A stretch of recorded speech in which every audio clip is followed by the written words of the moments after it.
Thanksgiving was meant to be about gratitude, but as I sat at the head of the dinner table, watching my wife Cassandra giggling with her companion Harriet, I felt anything but thankful. The evening had been going well enough.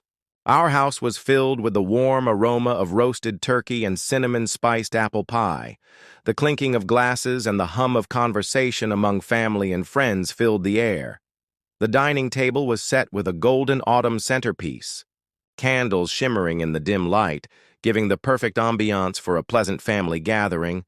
And then Cassandra opened her mouth. "Nothing to be thankful for in bed," she blurted out, loud enough for the entire table to hear. Harriet nearly choked on her wine before breaking into laughter. The rest of the table went silent for a split second, long enough for me to feel the weight of their uneasy gazes. Then Adam, her brother, cleared his throat awkwardly as Cassandra laughed, clearly enjoying her own joke.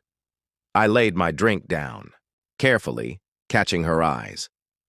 I felt my jaw tighten, my fingers contracting around the stem of the glass. I had become used to Cassandra's sharp tongue, the way she liked to make me the butt of her jokes. But this was different. It wasn't just a thoughtless word thrown out in private, something I could brush off and pretend never happened. No, she wanted an audience. She wanted to entertain them at my expense. The worst part? I could feel their eyes, on me, waiting to see how I'd react.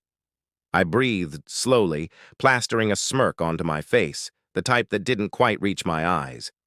It was a ploy I had perfected over the years, playing along to keep the peace, to avoid turning a tiny embarrassment into a full-blown dispute in front of company. Yet inside I was furious. The laughter around the table was cautious, courteous, as if they were trying to judge whether it was appropriate to laugh. Harriet, of course, leaned into it, poking Cassandra gently. "Oh, come on, Cass, give him some credit. Maybe it's just a rough season." More laughs, more eyes flashing in. My direction, I felt my heartbeat hammer against my ribs. My hands curled into fists beneath the table, concealed from view. I should let it go. That's what I always did, right? Smile, nod, brush it off like it didn't sting. Like it wasn't the 100th time she'd taken a shot at me in front of others. But something in me snapped. I didn't cause a scene. I didn't bang my fists on the table or demand an apology. No, that wasn't my style. Instead, I lifted my glass, took a slow sip of my drink, and locked eyes with Cassandra. She was still beaming. But there was something else in her gaze now, something flickering behind the amusement. She had expected me to chuckle, to shrug, to play the role of the submissive husband she had fashioned over the years. But I didn't. I let the silence stretch between us, my smirk unshakable, my stare steady, and in that silence, I made a decision. I wasn't letting this one go. Not this time. For the rest of dinner, I barely talked. I listened as Adam tried to alter the subject, bringing up some crap about football. I nodded at the proper places, even pretended to grin at one of his poor jokes. But I wasn't really there. My mind was reliving Cassandra's words over and over again, the smug way she had spoken them, the way she had basked in the hilarity that followed. I stole a glance at her every now and then, watching as she continued to enjoy the night, absolutely blind to the rage rising inside me. She had no idea. She believed it was just another prank. Another throwaway comment that would fade into the background like all the others. Yet she was wrong.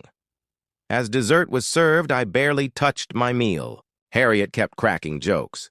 Cassandra kept sipping her wine, and the rest of the guests pretended not to notice the shift in my demeanor. Maybe they thought I was just tired. Maybe they assumed I'd shake it off like I always did. But I wasn't tired. I was done. When the last plate had been cleared and the guests started filing out, I stood by the door, thanking everyone for coming. Cassandra, of course, was still in high spirits, hugging Harriet and laughing like the night had been fantastic. Adam clapped me on the shoulder before leaving, his expression unreadable, I could tell he had caught on to something, maybe not the full extent of my fury, but enough to realize that I wasn't fine. "See you later, dude," he whispered. I nodded, forcing a tight-lipped smile. The last of the guests left, and eventually, it was just me and Cassandra. She stretched her arms leisurely, inhaling with delight. "That went well," she mused, moving toward the kitchen. "Harriet was hilarious tonight." I didn't answer. Instead, I turned, walked into the dining room, and began gathering the empty dishes. My movements were slow, deliberate, my mind racing with thoughts. Cassandra had no idea. She had no clue that tonight had been a turning point, that something inside me had shifted, that I was done playing along. As I placed the dishes in the sink, I made a silent vow to myself. This wasn't over, not by a long shot. The house was quieter now, the kind of stillness that comes after guests leave, when the warmth of company is replaced by the buzz of the dishwasher and the faint crackle of a dying candle's wick. I stood in the kitchen, stacking plates with a calmness that didn't match the storm brewing inside me. Across the room, Cassandra hummed softly while wiping down the countertops. She seemed content, pleased with herself, like she had just wrapped up a fantastic performance. Tightened my jaw. She truly didn't think twice about it, did she? I replayed her words in my mind. Nothing to be thankful for in bed. The way she had thrown it out so carelessly, like it was nothing, like I was nothing. The way Harriet had burst into laughter, egging her on, while the rest of the table pretended not to see how I had gone still. How I had grabbed my glass just a touch too tight, and yet here she was, humming, tidying up, as if she hadn't humiliated me in front of a room full of people. I took a slow breath, deciding how I wanted to handle this. I wasn't a man who yelled, didn't believe in explosive fights or meaningless arguments, but something about tonight was different. Something in the way she had laughed at my expense, with no regard for how it made me feel, had flipped a switch inside me, and for the first time in years, I wasn't willing to just let it go. I laid a dish down with a little more force than necessary. It clinked loudly against the counter, finally catching Cassandra's attention. She looked up, blinking in slight surprise. "You okay?" I turned to her, resting my hands on the edge of the sink. "Do you even know what you said tonight?" She frowned. "What? At dinner?" "That sentence about having nothing to be thankful for in bed." Cassandra shrugged, rolling her eyes, with a dismissive laugh. "Oh, come on, Mark, it was just a joke." There it was, that same tone, that same flippant dismissal she always used. I let out a slow breath. "A joke, at my expense, and in front of everyone." She sighed, already bored of the conversation. "You're being sensitive. It wasn't that serious."